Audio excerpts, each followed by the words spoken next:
এই যে আমরা যে পার্সোনাল প্রোনাউনটা দেখলাম, পার্সোনাল প্রোনাউনের 4টি ফর্ম আছে। কয়টা ফর্ম? 4টি ফর্ম আছে। একটা হচ্ছে সাবজেক্টিভ ফর্ম, আর একটা হচ্ছে অবজেক্টিভ ফর্ম, একটা হচ্ছে পজেসিভ ফর্ম, আর একটা হচ্ছে ডাবল পজেসিভ।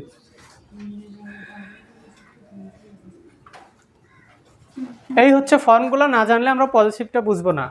তাহলে সাবজেক্টিভ ফর্ম হচ্ছে আই, অবজেক্টিভ ফর্ম হচ্ছে মি, পজিটিভ হচ্ছে মাই, আর এখানে হচ্ছে মাইন। Mine mine. তাহলে এখানে হচ্ছে হি, এখানে হচ্ছে হিম, এখানে হচ্ছে হিজ, এখানে হচ্ছে হিজ। হ্যাঁ, তারপর এটা হচ্ছে শি, এখানে হচ্ছে কি হার, এটাও হার, এটা হচ্ছে এস হবে না, হার্স।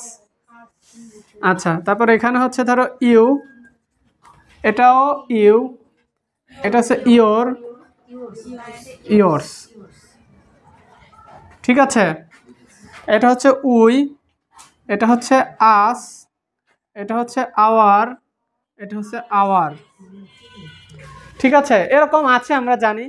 তাহলে এই যে ফর্মগুলো, আমরা যে ভুলটা করি, কোনো বাক্যের সাবজেক্ট সবসময় সাবজেক্টিভ ফর্মই হবে, কোনো বাক্যের অবজেক্ট সবসময় অবজেক্টিভ ফর্ম হবে। আচ্ছা, পজেসিভটা কি? পজেসিভ হচ্ছে নাউন বা প্রোনাউনের ঠিক পূর্বে বসবে। পজেসিভ কখনো একা, এগুলাকে তুমি কখনোই কোনো বাক্যে একা বসাইতে পারবা না। এগুলো পারবা, কারণ এগুলার পরে কোনো নাউনকে বসাতেই হবে। যেরকম my house, my property, my book, my pen, my phone, our village, your shirt. দেখো, এগুলা কখনোই তুমি একা বসাইতে পারবা না। তার মানে পজেসিভ মানে কি? ব্যক্তিগত। পজেসিভ কথাটা একটা ব্যক্তিগত সম্পত্তির মতো, অর্থাৎ এইগুলোর পরে সবসময় কোনো নাউন বসে।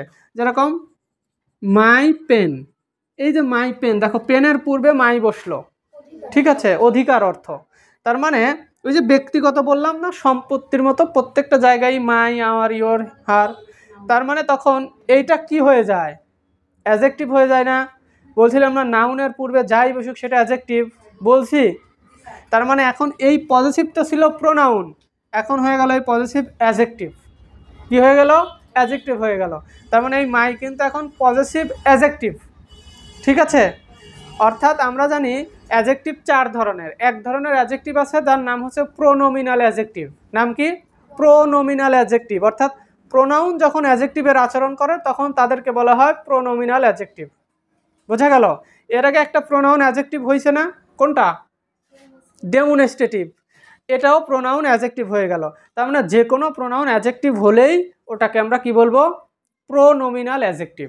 ঠিক আছে, আচ্ছা, তাহলে বোঝা গেল ওই যে আমরা পাইছিলাম হুজ, হুজ যেহেতু পজিটিভ, তাহলে হুজের পরে অবশ্যই একটা নাউন থাকতে হবে। যেমন হুজ পেন, এটা কার কলম। ঠিক আছে না? হুজ মানে কার, হু মানে কে, হুম মানে কাকে। কে, কার, কাকে, তিনটাই কিন্তু একই ফর্ম। তাহলে এখানে হওয়ার কথা ছিল কি? হু, সাবজেক্ট যেহেতু হু, আর এটা কি? হুম, অবজেক্ট, আর এটা কি? হুজ, ওটা নাই। বোঝা গেল? তাহলে এই সেই হুজ পজিটিভ, তার মানে এটার পূর্বে এটার পরে সবসময় কি হবে? নাউন হবে। বোঝা গেল? অ্যাডজেক্টিভ। নাউনের আগে যাই থাকুক, বলছি তো এক কথা, যাই থাকুক সেটা অ্যাডজেক্টিভ। তাহলে এখন ডাবল পজিটিভটা কি? অনেকেই না বুঝতে পারে ডাবল পজিটিভটা কি। এখানে একটা রুলস আছে যে ডাবল পজিটিভের পরে কখনোই নাউন হয় না। দেখো, পজিটিভের পরে অবশ্যই নাউন হবে, মাস্ট, বাধ্যতামূলক, তাই না? পজিটিভের পরে কি হবে? নাউন হতেই হবে, না হলে বাক্যই হবে না। কিন্তু আবার বলা আছে ডাবল পজিটিভের পরে কখনোই নাউন হয় না। বোঝা গেল? সেটা কেমন? দেখো, যেরকম দিস ইজ মাই শার্ট, এটা হচ্ছে আমার শার্ট। এই আচ্ছা, বাক্যটা দেখো, দিস ইজ মাই শার্ট, তাহলে এটা কি? পজিটিভ। পজিটিভের পরে কি লাগবে? নাউন লাগবে। নাউন কিন্তু আছে। আচ্ছা, এখন যদি বলি ঠিক আছে, মাইন্ড মানে আমার, এই যে মাই যেরকম আমার, মাইন্ড মানেও আমার, ঠিক আছে, বাক্য কি ঠিক আছে? ঠিক নাই। কেন বলছি যে ডাবল পজিটিভের পরে নাউন বসানো যাবে না, এই যে নাউন বসাইছি না, তার মানে বাক্য ভুল। এই মাইন্ড দিলেই বোঝা যাচ্ছে যে এই মাইন্ড বলতে তোমার শার্টকেই বোঝানো হচ্ছে, এই জন্য এর নাম ডাবল পজিটিভ। দেখো ইয়োর শার্ট, হ্যাঁ your shirt is similar two mine, মানে কি তোমার শার্ট আমার মতো, অর্থ কিন্তু আমার মতো, কিন্তু এই আমার ভিতরেই আছে শার্ট, কেননা মাইন মানে ডাবল পজিটিভ। তার মানে কি your shirt is similar to my শার্টও যা, your shirt is similar to মাইনও একই কথা, ঠিক আছে।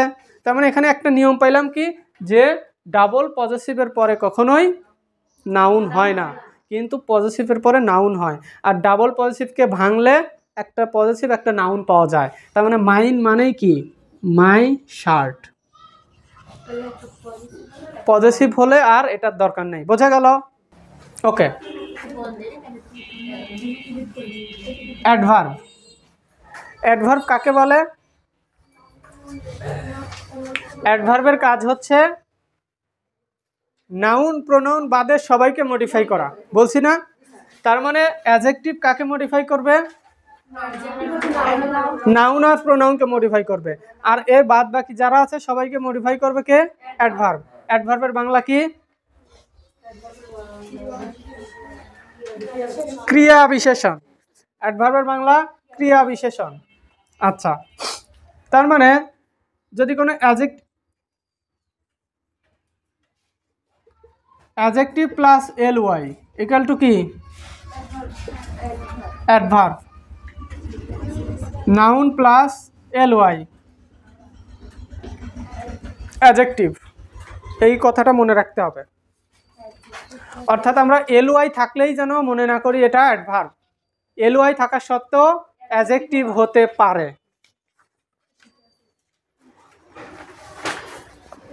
দেখো প্রথম পেজেই শিটে আছে। তাহলে যেরকম আমরা জানি যে স্লোলি, স্লোলি অ্যাডভার্ব না অ্যাডজেক্টিভ? অ্যাডভার্ব। জেনারেলি মনে রাখবা যে কোনো ওয়ার্ডের সঙ্গে এল ওয়াই যুক্ত থাকলেই সেটা অ্যাডভার্ব, কিন্তু যদি নাউনের সঙ্গে এল ওয়াই যুক্ত হয় তাহলে সেটা অ্যাডজেক্টিভ। যেরকম ফ্রেন্ডলি, এই যে ফ্রেন্ড তো ছিল একটা নাউন, নাউনের সঙ্গে এল ওয়াই যুক্ত হয়েছে, তার মানে এটা কি? অ্যাডজেক্টিভ, ঠিক আছে, বোঝা গেল? নাউনের সাথে এল ওয়াই যুক্ত হলে অ্যাডজেক্টিভ। এখন এটাকে যদি কখনো অ্যাডভার্ব করতে হয় তাহলে ইন এ ফ্রেন্ডলি ওয়ে, একদিন দেখাইলাম না, মনে আছে? এখানেও আছে, দেখো সুন্দর করে দেয়া আছে, এই যে র্যাপিড প্র্যাকটিসে এগুলো আসছে, দেখো he smiled in a friendly way. অনেকেই আন্দাজে ফ্রেন্ডলি দিয়ে চলে আসবে, হি স্মাইল ফ্রেন্ডলি হবে না কিন্তু, কেননা ফ্রেন্ডলি অ্যাডজেক্টিভ, সে মডিফাই করবে হিকে, কিন্তু এখানে মডিফাই করানো লাগবে স্মাইলটাকে। হাসিটা কি? যেহেতু হাসি হচ্ছে ভার্ব, আর ভার্বকে মডিফাই করে কে? অ্যাডভার্ব। এই জন্য এখানে ফ্রেন্ডলির অ্যাডভার্ব হচ্ছে ইন এ ফ্রেন্ডলি ওয়ে, ফাদারলির adverb in a fatherly way, motherly in a motherly way, ঠিক আছে। এখন অ্যাডভার্ব কোথায় বসে আমরা তো জানি সবাই, তাই না? এটা নিয়ে ওরকম কিছু তোমার জানার দরকার নাই, সেরকম কিছুই আসবে না এখান থেকে। বিউটিফুলি সারা জীবনই অ্যাডভার্ব। বিউটিফুল অ্যাডজেক্টিভ, বিউটিফুলি যে বললাম এল ওয়াই যুক্ত হলে কি?